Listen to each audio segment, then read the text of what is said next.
Hey, you're my baby. You're my baby.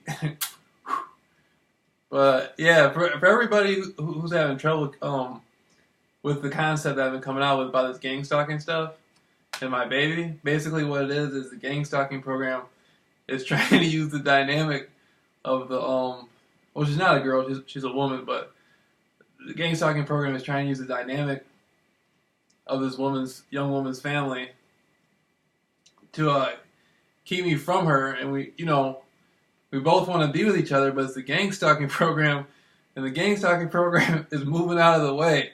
Is moving out of the way. I'm sorry, John Wayne. That's my baby, though, man. I gotta have my baby. They're gonna have to move camp beyond the gander somewhere, But man, red hair, blue eyes, everything is beautiful about you. Everything is beautiful about this. Not even a woman, she's like an angel, man. And baby boy, and this program, I don't know what it is about the program, but they have never been able to come in between me and her, or if you're this her watching this me and you, but the program can't do it.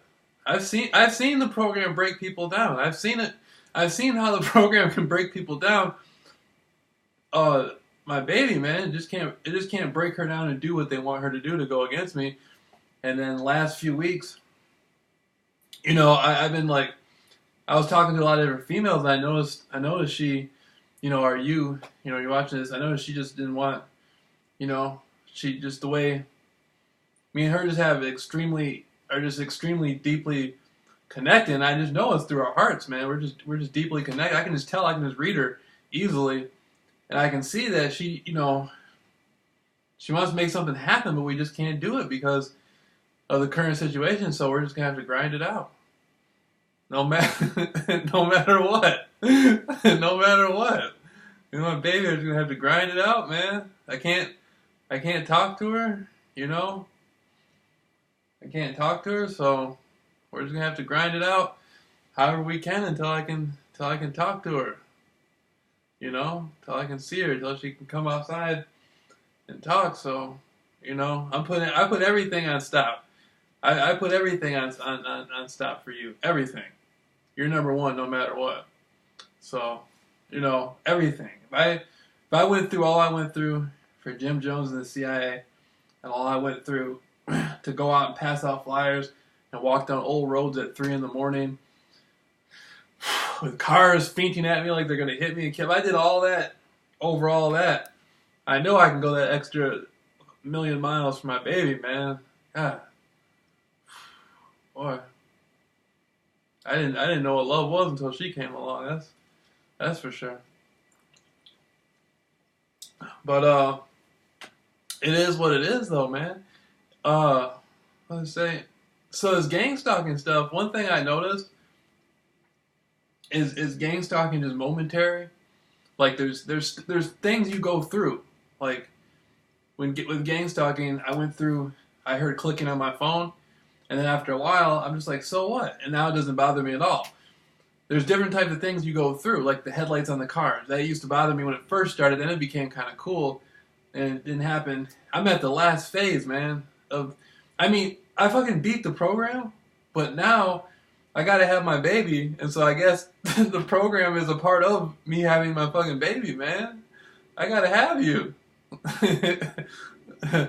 And so that's what it is, and man,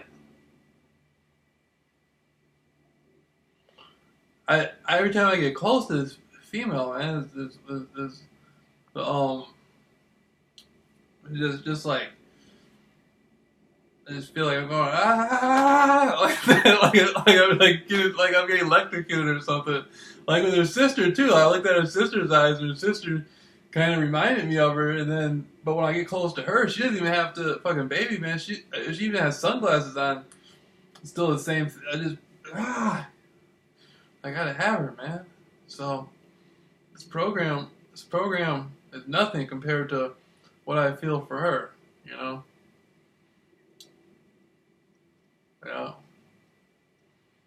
And so That's the saying in my mind all day. I say, I love the flower girl. I love blah, blah, blah, blah. That old song.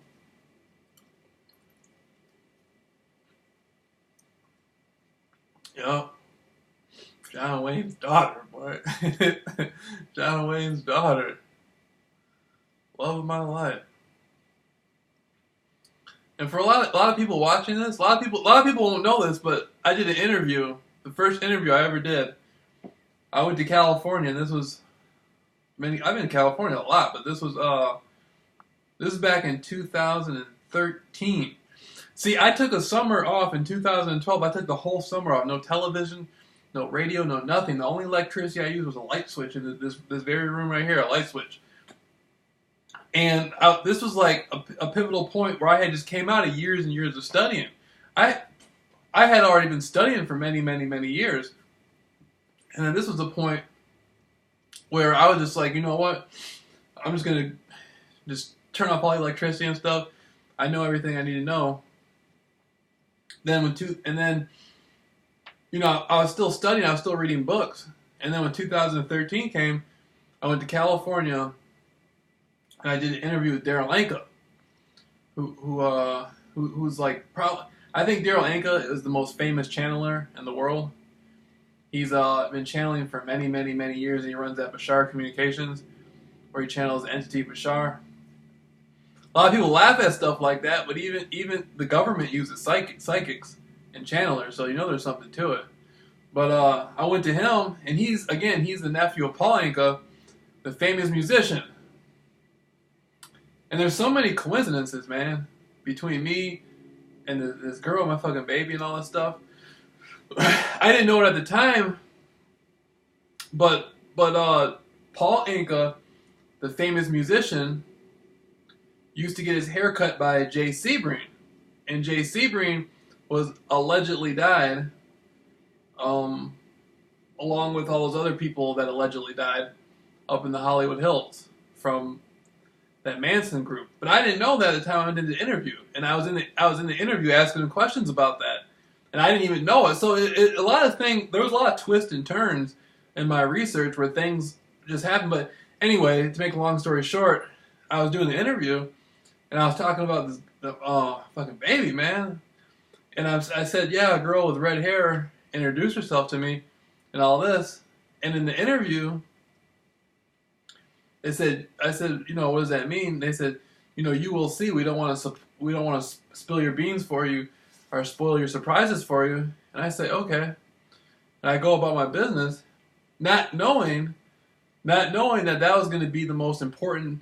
In the beginning of the interview, I asked him about people watching me and following me.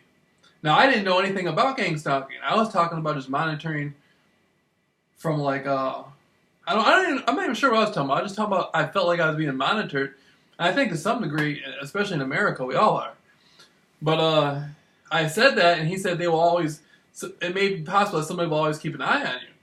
So the first thing that came up was me being monitored and watched, and that boils down to exactly what's going on right now in my life, gang stalking. And I asked him about the Manson thing, and I didn't ask him about anything about the Jim Jones thing. I wasn't into that at the time. But then I asked him about another guy who I had done some interviews with, who's a major researcher. And at the time, I had termed him as being, you know, a friend of mine. And so that came up in the interview. So there's two major things that came up in the interview already. The gang stalking, which I had no concept of, but I still brought it up. Then another gigantic part of my life, these interviews I had done with the Hollywood circle. Then I bring up about the girl with the red, not necessarily in that order, but it all came out in the interview. And I brought up the girl, my fucking baby, man, the girl with the red hair. You, talking about you. But with the red hair, and she came up in the interview. Now this is all in Los Angeles. This is in Woodland Hills. Okay? So I bring all this stuff up in the interview, and then I come back, and then through 2013, Nothing happened. And then the summer of 2014,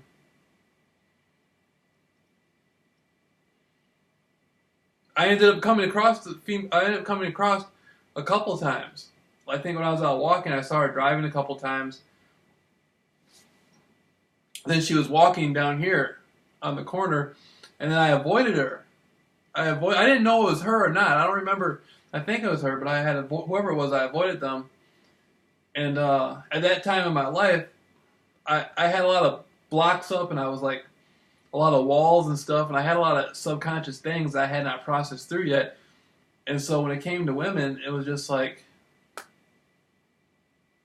some low key, like fucking, late night booty call type stuff. You know what I mean? Like not nothing serious. I wasn't ever serious about, And then, anyhow, then 2015 comes, and I go and I do the interviews. Back in the LA area, back in the Hollywood area, and now my whole subject matter really is based around Hollywood. The Hollywood conspiracies, the things that happen in Hollywood where there's conspiracies to them, and then even Jim Jones and the People's Temple had a group in LA, and they were involved in the music business. Jim Jones and the People's Temple had music records and stuff out that came out of they recorded in Hollywood. So everything basically goes back, for some reason, the Hollywood thing, in which, I went there many times, not just interviews, just over every year. For a lot of people who don't know, that's a major thing. Los Angeles is huge on like alternative research and weird stuff, like UFO research and stuff like that. A lot of people into that stuff out there. And so, anyhow, I ended up coming back from doing the interviews, and then the gang stalking stuff, I go out on the internet, I start running my mouth more and more, and the gang stalking stuff starts. And now it just so happens that at the time it starts, I started talking to a friend of mine in California, another guy I had done an interview with, and I was telling him, we were both talking about women, and he was sharing a story about a woman that he was talking about a woman that he thought was very beautiful, that lived near him. And I was like, oh yeah, I was like, you guys see the one that lives down the street from me. But I said, she got a sister that looks just like her, so sometimes it's hard for me to tell them apart at times.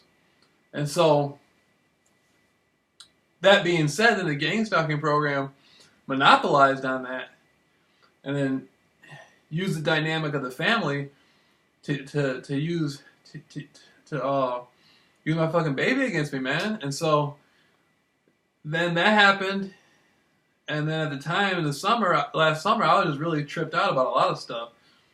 And so it led up to a lot of negative things I had said about a lot of different things, and a lot of different people, which I don't, now looking back on it, I don't feel that I was speaking from my heart when I said that stuff. I feel that I don't know what was going on with me. I was extremely aggravated and agitated about a lot of things, and it just came out. See, the gang stalking program was cutting at me, but I didn't know it. I didn't know what gang stalking was at the time. And anyhow, that happened. Then the winter came, and I had beat a life death already with the top secret societies in the world. Complicated situation, but I made it out by the grace, of God. Got over everything. And then I get into this situation where I'm in my house and I realize I'm being gang stalked heavier and heavier, but I don't know what gang stalking is. I think it's a hit, and so I'm hiding in my mother's house for a month. I gotta beg her to take the trash out, and so, within that dynamic, the thing that made me not afraid to go back out, I was like, man, what the fuck with that girl with the red hair thing? I mean, she saw me hiding inside my house, like, fucking afraid of death. And so I ended up going out, and nothing happened. Then I realized I was being gang stalked. And then after I realized I had gotten that power from her to go out, then I saw her out there with her family in the backyard, and then I saw her, and then I realized all the things I had said And I knew she had heard it, and I'm just like, man, Jamil, what did you do? Fuck. You know, like, look at her. Well, why the hell did you do that? And so, then a couple days after that, I saw her. Yeah, I'm talking about you. You. But I saw her eyes, and then, I don't know, it just cut into me, man. Her eyes just, I never seen eyes that beautiful before. And so, when, you know, I already knew what her eyes looked like, but then she had looked at me, and then something inside me it just tore something off me. It tore a filter off me. That's what it did. She somehow lifted a filter off me, and then after she lifted that filter off me, just a lot of stuff came out. Then I was outside yelling and stuff, and just a lot of negativity and frustration came out in a lot of different ways. And then after that, it was just nothing. After that, it was just nothing but compassion I had felt for fucking baby, boy. And so then I had sent her, but then it was too late. At that point, it was just like so much stuff had happened. I had said all that stuff on the internet. The gang stalking was running high. How could I explain all that after so much had happened? So I was like, man, you got to do something, man. So I sent her some flowers. What did I say? I can't remember. The first. I had sent her flowers. I had sent her like 2 things of flowers, and then the second time I sent her 1 thing of flowers. But what did I say? Hold up. Oh yeah, I remember one card said, "Please don't hate me. I love everything about you. I just want you to be happy." That's what one of them said. The other one said, what did it say? "I'm sorry I hurt you. I did not understand what was happening." Something. And then I always put "Love JR" at the end. Probably named Jamil Rawls. And so, because that's what I had conveyed to most people. That message JR. So for Jamil Rawls. And so that's what I went by. But and so the third time I had sent her flowers, they had, well, that was the second time, but it was 3 things of flowers. Then there was a teddy bear and some candy and stuff. But at this time, the gang stalking program was running so deep, it wasn't really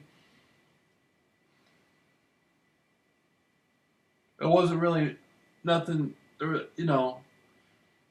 All I wanted her to know was you know, what was going on. But then the gang stalking program started, and then of course the gang stalking program wanted to use her because they saw that I had felt a lot of affection for her. I cared very deeply for her, and so the gang stalking program did that. But the whole time that the gang stalking program is doing that, they've never been able to use her against me as they truly wanted to. The gang stalking program always wanted to use her against me, and for one reason or another, that's my fucking baby, man. And she never really went for it. And so now I'm at the point now where it's like I gotta have my baby, man. After all this stuff we went through, and you know, gang stalking program to me is obsolete. I know for the family, it's still, you know, they're still running on that. But man, I love her, man.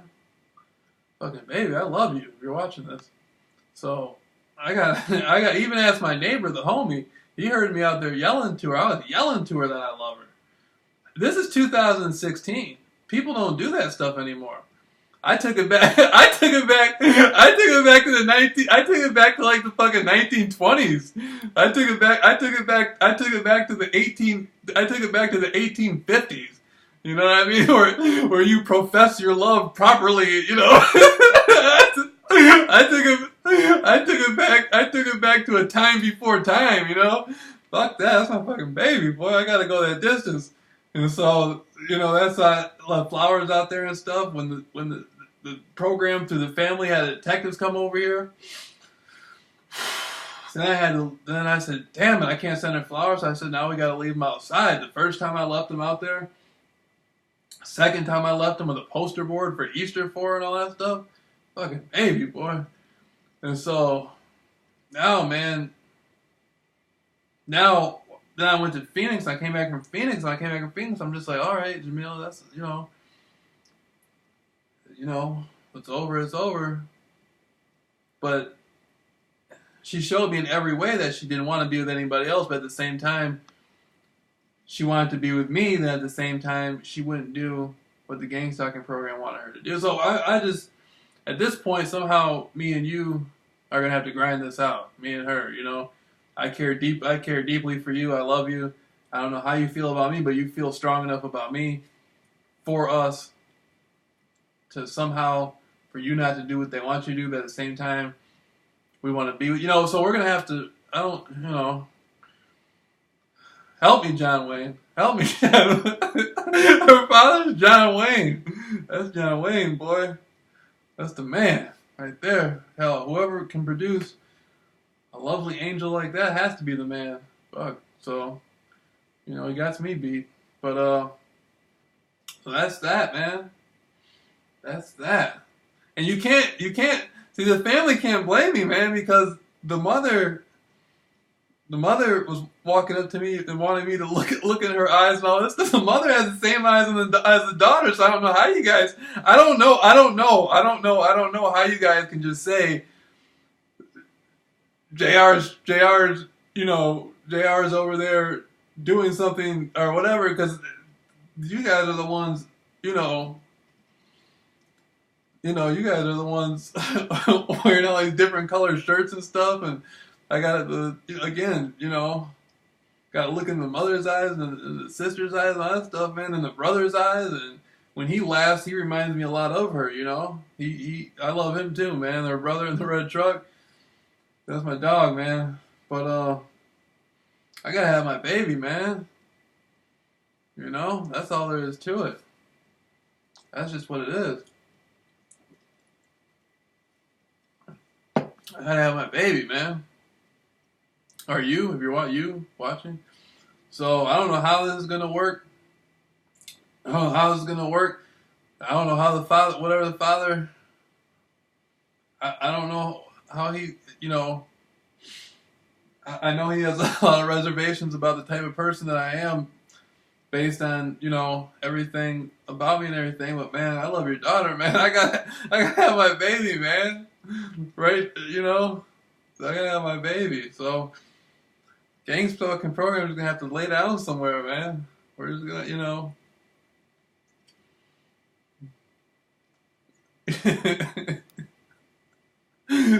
that's all that is. That's all that is. That's what it is. That's what it is.